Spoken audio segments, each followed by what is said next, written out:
பனிவரகுக்கு என்றும் ஒரு முக்கிய இடம் உண்டு. இது குளிர்காலங்களில் அதிகாலையில் பெய்யும் பனிகள் வளரக்கூடியது. அதனால்தான் இதற்கு பனிவரகு என்று பெயர் வந்துள்ளது. இந்த பனிவரகு வறட்சியை தாங்கக்கூடிய ஒரு வகை சிறுதானிய பயிர் வகையாகும். பனிவரகில் அதிக அளவு ஈரப்பதம் உள்ளது. புரதம், கொழுப்பு, நார்ச்சத்தும் உள்ளது.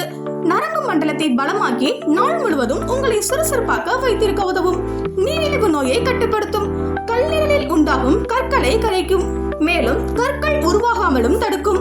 உடலில் ஏற்பட்ட மரபணு குறைபாடுகளை போக்கும். அலர்ஜியை ஏற்படுத்தாது. இரத்த அழுத்தம் மற்றும் இரத்தத்தில் உள்ள சர்க்கரையின் அளவை குறைக்கும். இப்படிப்பட்ட சிறுதானிய ஆரோக்கிய உணவுகளை வாங்கிட வாருங்கள் நமது தேனி தானியம். தொடர்புக்கு 1092 Periyakulam road near mini bus stand, Theni. Cell number 8012577077 and 8508587777 and 8508533777 and 7299123445.